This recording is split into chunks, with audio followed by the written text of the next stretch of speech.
इंसाफ होगा 24 घंटा चैनल के माध्यम से देख रहे हैं। পুরোপুরি ব্যর্থ অপদার্থ তৃণমূল সরকার এবং মমতা সরকার। তারপরে এরা কোটি কোটি কোটি টাকা খরচা করেছে, মানুষের টাকা তছরূপ করেছে। সব বড় বড় উকিল হাইকোর্টে দিনের পর দিন দাঁড় করিয়ে, সুপ্রিম কোর্টে দিনের পর দিন। আজকেও যা হওয়ার তাই হয়েছে। সুতোই নাতায় কোর্টে গেলে হবে?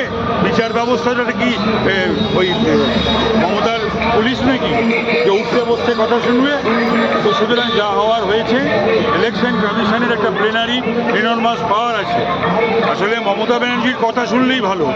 এই মমতা ব্যানার্জির কথা যদি হাইকোর্ট কথা ওনার ইচ্ছা মতন, সুপ্রিম কোর্ট ওনার ইচ্ছা মতন, ইলেকশন কমিশন ওনার ইচ্ছা মতন যদি চলতো, তাহলে এই নিয়ে সমস্যা ছিল না। মৃত মানুষরা স্বর্গ থেকে নেমে এসে মমতাকে ভোট দেবে, আর মমতা ডান্ডিয়া নৃত্য করতে করতে নবান্নে গিয়ে বসবে। তো এই মামার বাড়ি আবদার তো 13 সাল থেকে চলছে, আর নয়।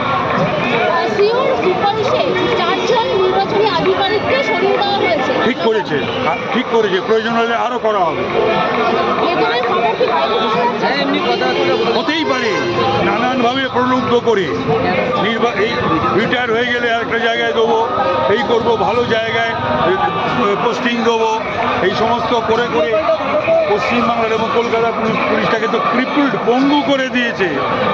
আমি রাজনৈতিক জীবনে আমি এই রকম কলকাতার পুলিশ বা পশ্চিমবাংলার পুলিশ আমি দেখিনি। ভোটার লিস্টের কারচুপি নিয়ে তিনি নির্বাচনী আধিকারিক সিওকে তিনি বলছেন সিসিটিভি ফুটেজ বের করুন, কারণ প্রচুর যে স্বর্ণাক্ষর ফর্ম। এখন ব্যাপার হচ্ছে সারা পশ্চিমবাংলায় পুলিশ এবং কলকাতা পুলিশ যদি এই 15 বছরের ফুটেজ বার করে, তাহলে কিন্তু মমতা ব্যানার্জি, অভিষেক ব্যানার্জি সহ বহু তৃণমূলের এমএলএ, মন্ত্রী, এমপি এরা কিন্তু আইনের আওতায় পড়ে যাবে। এটা যেন তারা মনে রাখে।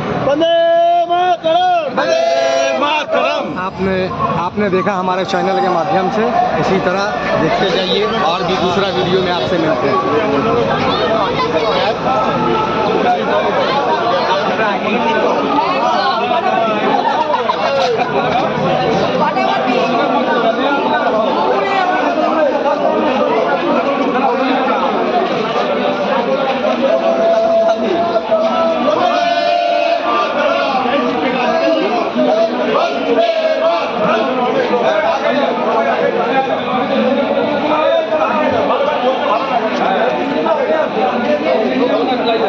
हमारे चैनल के साथ जुड़े रहें।